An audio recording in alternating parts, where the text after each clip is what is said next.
Welcome back to A to Z here on Locked On Sports Atlanta here on this Friday. Free on YouTube, wherever you get your podcast, search Locked On Sports Atlanta. I am Mark Zinno. This is A to Z. Appreciate you guys making A to Z part of your every single day Atlanta sports listen.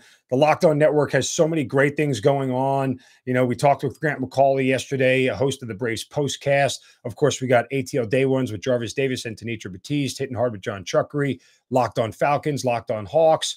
So many great shows on this platform. Appreciate you guys really following us, and give me a follow on Twitter at Mark Zinno and at Locked On ATL. Locked On ATL, not Locked On Sports, but search Locked On Sports Atlanta at Locked On ATL on Twitter. But again, make sure you guys are keeping up with all the shows here on the platform. This has been a lot of fun, and we certainly appreciate you guys making us a big part of your everyday sports listening. So again, thank you so much. All right, Falcons start day 2 of the draft here tonight, and they still have obviously Saturday, day 3. And so because we are sitting here with Drake London and they have addressed wide receiver, at least to some measure, they're going to have 2 picks here in this second round. The first one comes at 11 overall. Now, I tweeted this out last night, and this is just a gut feeling at this point. Maybe they are taking quarterback. Maybe they genuinely are going to look to take a quarterback here in the second round. And I will say this much. At least if they're doing that, at least if they are going to take a quarterback here in the second round, it tells me that at least that they are trying to address the process based off of value necessarily over priority. And what I mean by that is that, you know, Drake London at 8 is a better value than a quarterback anywhere in the first round, even though a quarterback priority-wise is more important. The Falcons pick 11th overall in the second round, 43rd overall in the entire draft.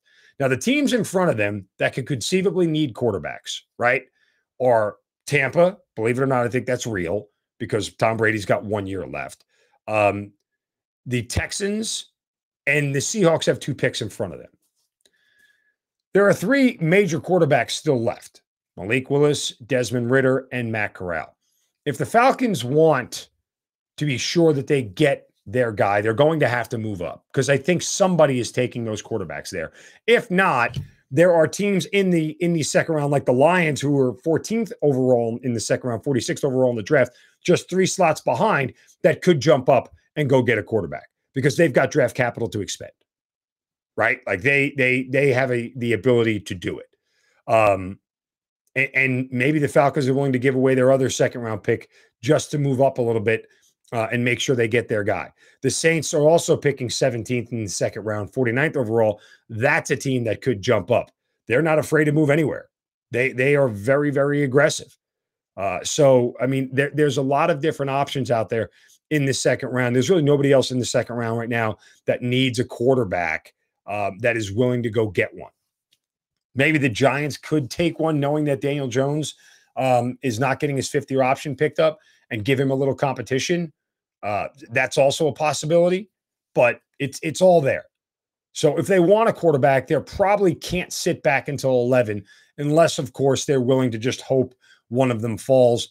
And you know my thoughts on hoping a quarterback falls to you. I think it's just an awful, awful strategy when drafting a quarterback. But I go back to what I said repeatedly, that this whole thing is about the totality of the draft and what they do. Are their pass rushers still available? Absolutely. Are their offensive linemen still available? Sure are. Are their corners still available? Yep. They'll still be able to continue to build out this roster and make this a overall good draft. You can't condemn it yet. I get the disappointment at 8, but this is about them trying to figure out how they're going to get as many starters as possible in this draft. And while a quarterback might not be there to start, it would be interesting as all get out for them to take a quarterback and have a good quarterback competition heading into training camp. And it's smart to have a quarterback in a system for a year at this point, especially being a second-round guy. There's none of that pressure to make him start right away. That he can, get his feet under him, learn the system, and learn with some of the younger guys on the team that he's going to theoretically grow with over the next couple of years. To me, again, if you're going to go all in on wide receiver, then back it up with quarterback. That is kind of just the way I look at the logic and the process that makes the most sense. At this point, when you left high end pass rushers, high end offensive linemen, and with even a center going in the first round, for crying out loud. And I get it, you don't take a center at 8 overall, but still, uh, this is one of these things where you left the best safety on the board. You left the best center on the board. You left the fourth best pass rusher on the board. You left the third best corner on the board. Like all these things you left out there in favor of wide receiver. Well, at this point, go completely counterculture and just go grab the quarterback. That to me at least says the process, while you don't have to agree with it, there's a plan. Like I feel like that's more of a plan. If you just fall back on, well, let's get a pass rusher because we need one. Well, let's get an offensive tackle because we need one. Like to me, it just I think you need those more than you need wide receiver.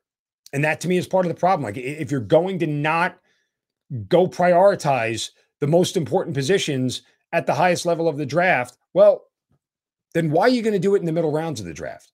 Because you're not expecting those guys to have the biggest impact. I hope they at least go quarterback. Honestly, at this point, I do. Go get Matt Corral. I hope he's there for them. If he falls to them at 11, great. I don't really think I think two of those quarterbacks will go very early in the second round within the first 6 or 7 picks. And that's when the Falcons may have to get nervous and jump in front of somebody and make a deal. So that's my hope for tonight, honestly. My hope is that they end up with a quarterback. I don't really care which one at this point. Because you went all in on wide receiver, go all in on quarterback, and let those two guys learn to play together early on. I guess we'll figure out the blocking thing later. Whatever, that's fine. We'll figure out the pass rush thing later. That's fine as well.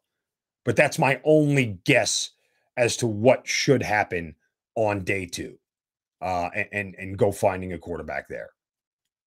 We'll see what happens between the second and third rounds with the Atlanta Falcons. Make sure you guys hit me up on Twitter at Mark Zinno. Love to hear your thoughts on Drake London and the entire Falcons draft. Make sure you guys give us a follow. It's been an interesting week, to say the least. We will be back on Monday to break it all down. Thanks for making A to Z your first listen every day. Make your second listen Hitting Hard with John Chuckery, the Atlanta Sports Talker, right here on Locked On Sports Atlanta, free on YouTube and wherever you get your podcast. Search Locked On Sports Atlanta. You guys have a wonderful weekend. Be back on Monday. We'll talk to you then. Have a great weekend. Don't take any crap from anybody. See you.